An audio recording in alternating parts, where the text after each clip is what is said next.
Habang niluluto ko ang dish na to, naalala ko talaga yung dati kong amo. Kaya habang niluluto ko ito, nagpapasalamat talaga ako kasi kahit papaano ako magluto. Saan nga ang tawag dito, imbis na yung dry ang gamitin natin, gumawa na lang ako ng fresh. Ang una ko nga ginawa dyan ay kumuha ako ng wet flour at yan nga siya sa Arabic.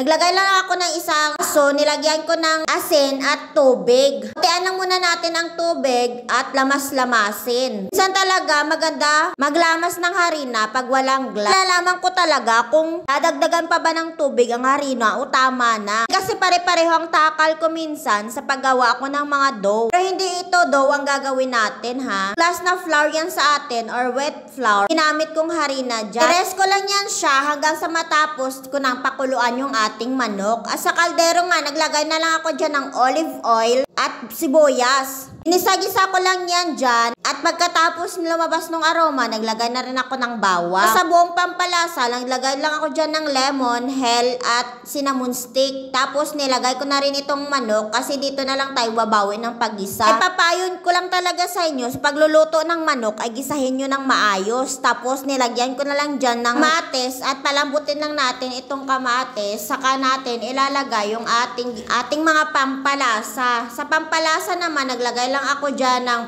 paprika, turmeric, ginger powder, at barat mix. Saka ko naman dyan nilagay sa ating manok at ginisa ko na naman yan siya ulit. Hindi ko nga alam kung nabidyohan ko pero naglagay pa ako dyan ng Knorr cubes. Piraso lang nga dyan ang nilagay ko at muntik ko nga pala dyan nakalimutan maglagay ng tomato paste. Siyempre paglagay ng tomato paste, gisahin mo naman yan siya ulit. Hanggang sa manuot nga yung ating mga pampalasa sa ating manok. Yan po talaga ang purpose kung bakit natin siya gigisahin ng maayos.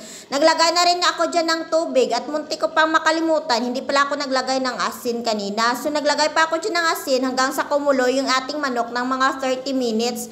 Tapos nilagay ko na rin ito yung mga matigas na mga gulay, kaya ng atas at karot. Ito na naman yung dough na ginawa natin kanina. Lapad-lapad ko lang yan nga siya. Siyempre gamit ang rolling pin. Rolling pin. Nilalapad ko lang yan siya. Tapos ikakat natin itong gamit kong pizza slicer. Pero yung may design na maganda nga tingnan mamaya pag naluto na. Kung tatanong nga kayo, meron dyan silang binibiling dry nito pero ayaw ko talaga kasi mukha talaga siyang suka pag naluto niya.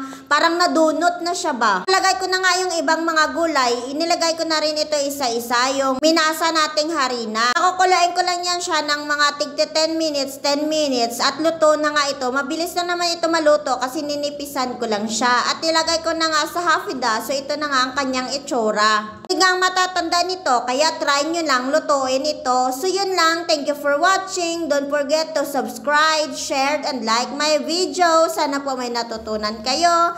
Thank you, Mama. Good night.